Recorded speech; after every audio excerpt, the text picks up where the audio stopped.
artists will consume whatever resources you give them. This is universally true, but it's not always so bad. Let's talk about it.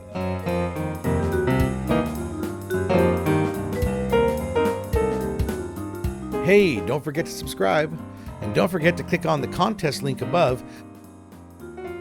So you may have learned in science class or from the science guy that a gas or a vapor will fill whatever container it's given. And in the same way, an artist will consume whatever resource they're given. Again, like I said, this is universally true, but not necessarily always bad. So why do I say that? Well, let me give some examples of where you'd see this. For an example, you might have a backlogged farm of 10,000 cores and you add 2,000 cores to it, and it'll fill right up overnight, the very first night that you deploy it. So somebody will make a tool that'll take these 8-hour frames and make them 1-hour frames. Then they roll out the tools to the other artists, and very quickly you find them making 8-hour frames again. And why is this? So, like I often did in the studios, I'm going to use the freeway as an analogy.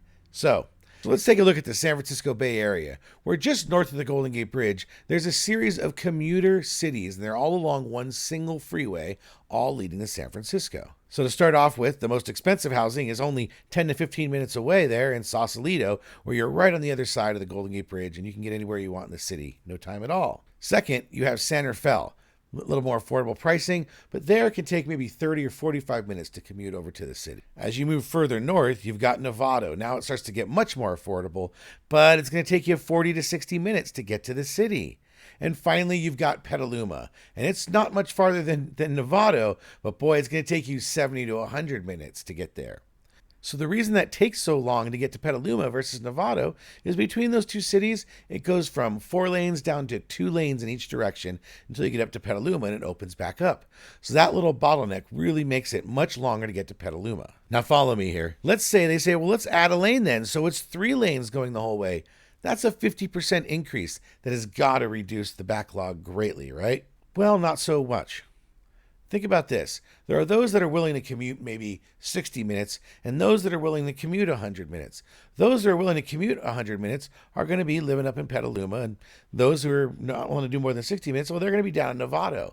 But now this third lane is opened up, and now folks can go to Petaluma and they can get up there and get back to work in what, 50 minutes, 60 minutes, 70 minutes. It's much faster now.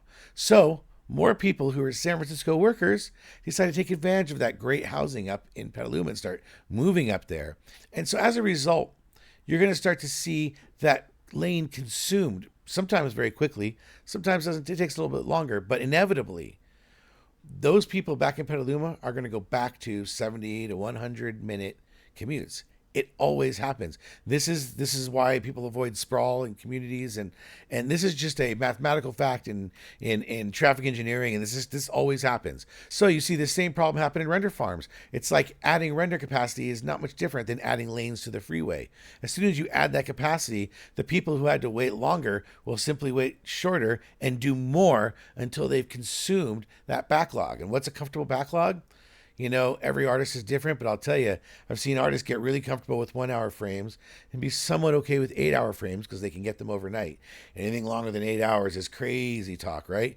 But then you start seeing 16 and 24-hour frames. So it gets pretty nuts out there on render farms at the big studios.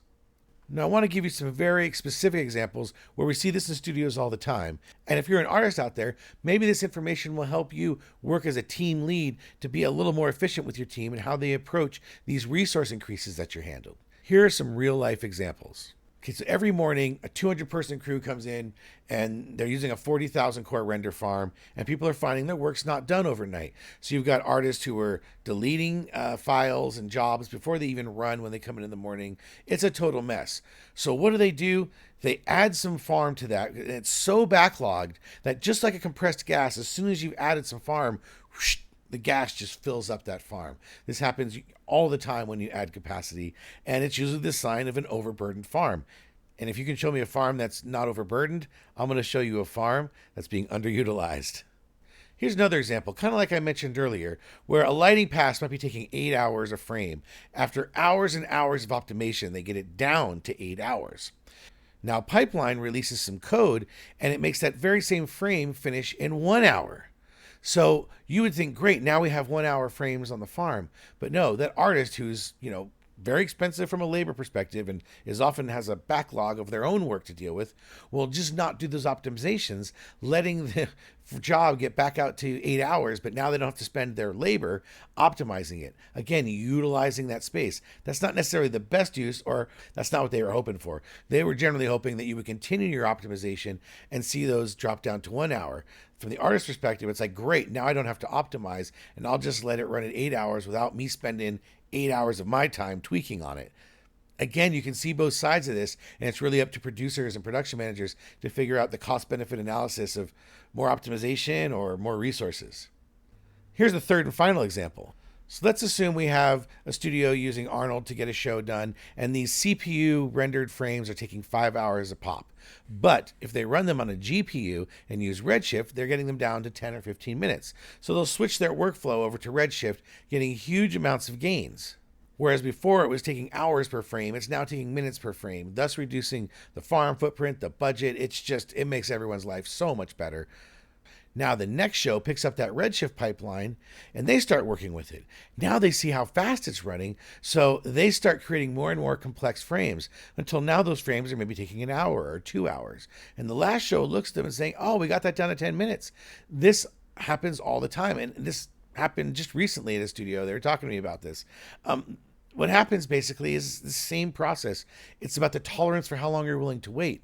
If you've been willing to wait for an hour for a frame and you can do something so much cooler, so much bigger, so much more expansive, so much more intense and have it take an hour instead of 10 minutes using GPU, well, hey, a lot of artists are going to be like, why not? I can still see my work in an hour. I can still submit my stuff to the farm and see it in the morning.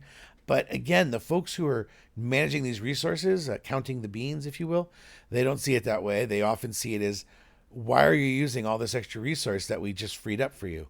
So it's the same principle of whatever that tolerance is, whether it's you're willing to wait for an hour for a frame or you're willing to commute for an hour, going back to my freeway metaphor, you're going to basically have that same principle there. The tolerance doesn't really change, just the resource allocation does. And it really creates an unexpected outcome for a lot of people. I nowadays expect that outcome exclusively, but it took me a lot of years of being wrong before I realized that's nearly always the way it happens. Now I say nearly because there are very, very disciplined studios. There are certainly countless examples out there where studios have a very good process where they manage resource allocation really well, or maybe they bill back the shows their resource allocation. So then the producers are very, very conscious and conscientious about how they use resources because it comes right out of their budget. When you see these principles in play, you will find that this problem is lessened. So it's not like an unsolvable problem. It's just the natural order of things falls to this paradigm of whatever the tolerance level is for the time delay, they're going to take the new resource and have the same tolerance level. And thus they're going to consume the same amount of time, even with a new, faster machine or a bigger farm or a GPU instead of a CPU. It's a non-ending cycle of this problem. So, as the artist community and the production community, do what you can to avoid it. For the technology community, expect this a little bit. Let's be honest. Let's say the productions are screaming at you to double the disk space or double the farm, and you go through all that effort to go to the CTO, to go to the board, to go to whoever's funding the studio, and they say, go for it. Go ahead and add that studio, add that farm, spend those tens of thousands, if not millions of dollars. And you do it, and you go back to the farm the next day, and nobody's using the resource. You found that nobody expanded to use the container, and everyone's just staying in their lane and leaving that lane empty. Wouldn't that be worse, right? You don't want them to leave a resource unutilized. You want to find out where the sweet spot is. And the sweet spot's generally where nobody's really happy. And that's the VFX show business. When everyone's not happy, you found the right spot. So good luck out there. Let me know if you have any experiences with this resource consumption problem. Did your frames get too big? They fixed it and the frames just got big again? I'm sure somebody out there has experienced this. See you later, everyone. Thanks for watching. And don't forget to click on the contest link above so that you can apply to my contest. The deadline is the October 31st, so get her done. See you later.